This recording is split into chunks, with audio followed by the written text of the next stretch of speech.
부작용에 대해서 말씀드리겠습니다. 글리백의 주요 부작용을 보시면 크게 소화기계 부작용과 골수기능 저하로 인한 부작용, 피부 부작용, 그 외에 근육 경련이나 근육통, 부종 이런 부작용들이 있는데 이외에도 조금씩 부작용이 올 수 있지만 환자분들이 많이 호소하는 부작용 위주로 오늘 말씀드리겠습니다. 글리백은 아시겠지만 이 한 알에 100mg입니다. 보통 표준 용량은 계속 앞 시간에도 나왔지만 400mg 1회 복용이나 또는 400mg 1을 2회 복용하는 방법이 있습니다. 이 약을 복용 초기에 보통 드실 때 가장 많이 환자분들이 호소하는 부작용 중에 하나가 울렁거리고 속이 거북하고 토할 것 같은 이런 느낌들을 많이 호소하십니다. 근데 보통 이런 부작용은 약을 드시고 나서 몇 시간 동안 지속될 수 있고 특히 빈속에, 공복에 복용할 경우에는 보다 자주 발생할 수 있습니다. 그래서 우리가 글리백을 복용하실 때는 음식물과 함께 또는 충분한 물과 함께 섭취하도록 하면 이런 증상들을 좀 최소화할 수 있습니다. 그 외에 우리가 음식을 드실 때는 아무래도 기름진 음식보다는 담백한 음식이나 신선한 야채나 과일 같은 걸 드시거나 그 다음에 소화가 잘 되는 음식, 그리고 향이 강한 음식이나 너무 맵거나 지나치게 단 음식은 피하시고, 이렇게 해도 좀 해결이 안 되면 병원을 방문하셔서 교수님과 상의해서 구토방지제를 처방해서 복용하실 수 있겠습니다. 또 다른 대안으로는 복용 시간을 변경하는 방법인데요. 보통 대개 환자분들이 아침 식사하고 이 약을 복용하시는데 이 복용 시간을 주무시기 전, 저녁 식사하고 이 약을 복용하십니다. 그럼 잠자는 동안에 이런 느낌들을 잊어버릴 수 있기 때문에 이런 경우도 있고요. 또 다른 대안 방법으로는 아침에 200ml, 저녁에 200ml 이렇게 나누어서 용량을 나누어서 복용할 수 있는데 앞에 말씀드린 그 약 시간 변경이나 약 용량을 나누어 복용하는 것은 환자분이 결정하시는 게 아니고요. 교수님하고 진료 시간에 의논하시고 결정하실 수 있습니다. 그다음 보통 이 글리백으로 설사 증상은 그렇게 심하진 않습니다. 하지만 이제 설사가 되면 체중이 빠지고 항문 주위에 염증이 생기거나 탈수 증상이 나타날 수 있는데 하루 4회 이상 설사가 지속되거나 24시간 이상 멈추지 않는 경우에는 병원에 문의하시면 되겠습니다. 설사가 날 때는 우리가 충분히 이제 수분 섭취를 해서 손실된 체액을 보충해야 됩니다.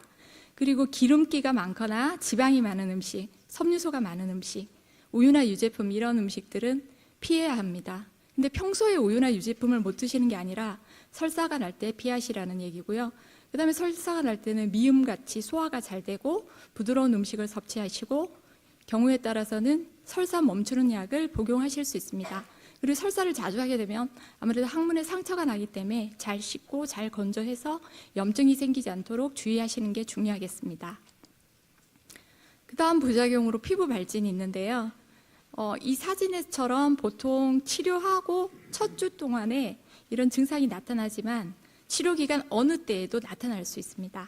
주로 이 몸이나 팔뚝에 붉은 반점 형태로 나타나고 굉장히 가려울 수 있습니다. 몸이 가려울 때는 이것도 마찬가지로 수분 섭취를 충분히 하시고 부드러운 목욕을 하실 때 부드러운 목욕 타월을 사용하고 때를 세게 밀거나 이런 행동은 자제하시고 뜨거운 물에 오랫동안 목욕을 하게 되면 피부 발진이 더 심해집니다. 이런 경우에는 미지근한 물로 오랫동안 샤워하는 게 아니라 5분이나 10분 간단하게 샤워를 하고 바로 보습제를 사용하는 게 도움이 되고, 그 다음에 실내 온도는 아무래도 더우면 더 가렵습니다. 시원하게 유지하고 면 제품의 헐렁한 옷을 착용하시는 게 좋겠습니다. 그리고 외출 시에는 햇빛을 차단하기 위해 자외선 차단 크림을 바르거나 선글라스, 모자 등을 착용하시면 도움이 되고, 이렇게 해도 증상이 지속이 되면 병원을 내원해서 약을 처방받아야 되는데요. 몸이 가려울 때 이제 할 수 있는 연고나 항히스타민제를 복용하실 수 있고, 이렇게 해도 증상이 너무 심하다면 여기에다가 다시 교수님 진료 후에 우리 흔히 부신피질 호르몬제라는 약, 스테로이드 이런 약들을 추가로 할 수 있고, 경우에 따라서 더 심각한 경우에는 교수님이 약을 일시적으로 중단했다가 환자분이 상태가 호전이 되면 다시 복용을 재개할 수 있습니다. 그 다음 호소하는 부작용 중에 여기 오신 분들 중에도 제가 아까 몇몇 분 봤는데 이런 증상들이 좀 있으신 분들이 계셨는데요. 가장 보편적으로 또 보고되는 부작용이 부종입니다. 특히 눈 주위나 말단 사지에 자주 발생하고 아무래도 아침에 더 많이 붓습니다. 하지만 이렇게 붓는 거는 사실 약간 붓는 걸로는 특별한 치료가 필요 없습니다. 하지만 간혹 전신 부종의 일환으로 복강이나 늑막, 심낭에도 물이 찰 수 있고 이런 경우에는 적극적인 치료가 필요합니다. 근데 또 환자분이 이제 영양 상태가 좋지 않게 되면 혈중 알부민 등 단백질의 농도가 감소하고 이런 경우에는 글리백에 의한 부종이 더 심해질 수 있습니다. 그래서 많이 몸이 붓고 불편할 때는 매일 같은 시간에 체중을 측정해서 체중 변화를 관찰하시는 게 좋고, 이 체중을 체크할 때는 아침에 일어나셔서 소변을 보시고 같은 옷을 입고, 그리고 뭐 잠옷이면 잠옷, 항상 같은 옷을 입고 같은 시간에 체중을 재서 기록을 하는 게 도움이 되겠습니다. 그리고 음식 섭취에서는 염분 섭취를 좀 제한하시고, 다리 부종이 심한 경우에는 주무실 때는 아무래도 다리를 심장보다 높게 이런 식으로 해서 주무시면 좀 도움이 되겠고, 더 심한 경우에는 이뇨제를 복용하실 수 있겠습니다. 근데 이뇨제를 저희가 이제 병원에서 처방을 해드리면 이제 대개의 환자분들은 병원에서 처방해 준 만큼 몸무게가 계속 빠지고 탈수가 돼도 계속 약을 드시는 경우가 있습니다. 근데 이 이뇨제 복용 시 주의할 점은 부종이 심한 경우에는 약을 복용하실 게 맞지만 계속 드시다가 탈수가 되면 위험하므로 이제 부종이 좀 가라앉고 하면 일단 약을 중단하셔야 됩니다. 근데 만약에 일주일에 3kg 이상 그리고 일상생활에 불편감을 줄 정도로 굉장히 또 부종이 오면 다시 그때 이뇨제를 복용하시면 되겠습니다. 그래서 저희가 병원에서 이뇨제를 처방을 해드리면 그 환자분의 상황에 맞게 약을 용량을 조절하거나 이제 드시는 것을 조절하실 수 있겠습니다. 그리고 또 하나 부작용으로 이제 근육통이나 근육 경련이 있는데요. 주로 손이나 발, 종아리, 허벅지에 이렇게 발생이 되고 이런 패턴이나 빈도, 심각성은 각기 다릅니다. 예를 들어 뭐 어떤 환자분이 전화기로 오랫동안 이제 한 10분 정도 휴대폰 전화를 했는데 전화하고 나서 나중에 손가락을 펴려고 하면 이게 잘 펴지지 않는다고 그런 말씀들 하시거든요. 그래서 이런 증상들도 있고 뭐 주무시다가 새벽에 갑자기 종아리에 쥐가 나서 온 가족들이 뭐 다리를 주물러요 이런 말씀도 하시는데 이런 증상들이 이제 근육 경련인데요. 이런 경우에 우리가 일단 운동을 규칙적으로 하시는 게 도움이 되고 수분 섭취를 좀 잘하시고 그다음에 보온 양말이나 뭐 이런 미지근한 물로 샤워를 하거나 추운 환경에 노출을 좀 피하시는 게 좋습니다. 특히 겨울에 이런 증상들이 더 심하고요. 그리고 이런 증상이 심한 경우는 반드시 교수님과 상의해서 처방의 약물을 복용하실 수도 있습니다. 그 다음 골수 기능 저하로 인한 부작용 중에 우리가 골수에서는 이제 백혈구, 적혈구, 혈소판 같이 이런 혈액 세포들을 만듭니다. 하지만 이 글리백을 쓰게 되면 조혈 기능이 좀 억제가 될 수 있는데요. 백혈구는 우리 몸에 균이 들어왔을 때 싸워서 몸을 보호하는 군대입니다. 근데 특히 이 중에서 호중구는 혈액 내에 세균이 침범한 경우 세균을 파괴해서 몸을 방어하는 가장 중요한 역할을 합니다. 그래서 저희 아산병원 다니시는 분들은 병원에서 진료를 보고 나서 피검사 결과지를 드리고 거기에 보면 호중구 수치가 있습니다. 그래서 그 호중구 수치가 굉장히 좀 중요하게 보고 있는데요. 지금 글리백은 표적 항암제인데 우리가 흔히 일반 항암제를 세포 독성 항암제라고 합니다. 근데 이 호중구 수치가 많이 낮으면 일반 항암제에서는 약을 일단 중단하고 일주일 있다 다시 진료 보러 오시라고 이렇게 안내를 하고 하는데요. 실제 이론적으로 이제 호중구 수치가 낮으면 감염의 위험이 굉장히 증가하나 이 글리백의 경우에는 호중구가 이렇게 좀 낮더라도 다른 일반 항암제보다는 감염의 위험은 조금 낮습니다. 그래서 교수님이 환자분 상황에 따라 이런 경우지만 모든 환자들한테 일률적으로 이 글리백 용량을 감량하지는 않습니다.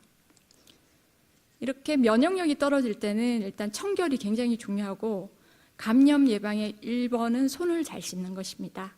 그 다음에 처방 없이 자약이나 간장은 하지 않고 이 시기에는 날 음식이나 헬은 피하시고 고열이 나면 이때는 응급실을 방문하셔야 되고요. 함부로 해열제를 복용하시면 안 되겠습니다. 혈소판은 우리 몸에 출혈이 발생했을 때 피를 멈추게 하는 혈액세포입니다. 혈소판 수도 이게 아주 심하게 떨어진 경우에는 출혈의 위험이 있습니다. 보통 우리 병원에서 혈소판 수치 정상 범위는 이제 15만에서 약 35만입니다. 근데 우리 글리백을 드시는 환자분 중에서는 혈소판 수가 또 뭐 5만 이하로 떨어진 경우도 있고 5만 이상인 경우도 있는데요. 글리백을 투여하면서 혈소판이 떨어졌다고 해서 이런 경우에도 모든 환자들한테 일률적으로 글리백 용량을 조절하지 않고 그건 교수님이 환자 상황을 보고 교수님 결정하에 이 약을 계속 드시거나 이런 것들이 결정이 됩니다. 그래서 이렇게 혈소판이 떨어질 때는 항상 부딪히지 않고 상처가 생기지 않도록 하고 과격한 운동은 피하시는 게 좋겠습니다. 그 다음 적혈구 감소로 빈혈이 있는데요. 빈혈이 있으면 보통 환자분들이 계단 올라갈 때 숨이 차거나 어지럽거나 피로하고 이런 증상이 있는데요. 그럼 이런 빈혈이 있다, 어지럽다 이럴 때는 이제 내 몸 안에 어디에 출혈이 있는지 좀 살펴보시는 것도 도움이 되는데 뭐 대변을 봤는데 까만 짜장면 색깔로 나오거나 혈변이 나오는지 살펴보시고 그 혈액 검사를 통해서 철분이나 비타민 B12의 필수 영양소의 결핍이 없는지 검사해 보셔야 되고요. 근데 이런 영양소의 결핍이 없으면 이런 경우에는 이제 그 빈혈이 개선이 좀 안 됩니다. 이런 경우에는 글리백에 의한 혈구 생산이 억제돼서 일어나는 것으로 앞 시간에 강윤구 교수님 말씀하셨듯이 조혈 자극 인자 이런 것들을 주사하면은 좀 많은 환자한테서 도움을 받을 수 있습니다. 근데 우리가 그 세포 독성항암제 뭐 우리가 일반적으로 머리 빠지고 구토 아주 심하고 백혈구가 굉장히 많이 떨어지는 이런 약에 비해서 글리백은 표적 항암제인데요. 사실 부작용이 그렇게 심한 약은 아닌데 이 약을 드시면서 대부분의 환자들은 잘 견디시지만 일부 환자분들은 부작용이 너무 심해서 도저히 약을 복용할 수 없다 이런 말씀을 간혹 하십니다. 그래서 이런 경우에 이제 교수님이 환자분을 만나시겠죠. 그리고 이제 글리백 농도가 높은 경우에는 굉장히 조심스러운 관점에서 용량을 감량하실 거고요. 만약에 환자분의 어떤 글리백 농도가 낮은 경우에는 높은 경우에는 용량을 감량하지만 글리백 농도가 낮은 경우에는 어떻게든지 용량을 유지를 하고 만약에 일시적으로 낮추더라도 증상이 개선되면 다시 원래 용량으로 돌아가도록 노력해야 됩니다. 쉽게 얘기해서 부작용이 별로 심하지 않은데 나 약간 힘드니까 이 약 먹으면 안 되겠지 이런 마음을 가지시면 안 되고 약을 억지로라도 잘 유지해서 잘 복용하시는 게 중요하고 약을 함부로 중지하거나 줄이는 것은 좋지 않습니다. 그리고 간혹 어떤 환자분들은 약을 들쑥날쑥하게 이렇게 드시는 경우도 있는데 시간 맞춰서 굉장히 정확하게 복용하시는 게 중요하겠습니다. 그리고 마지막으로 이제 집에서 약을 드시면서 이제 의료진에게 알려야 하는 상황인데요.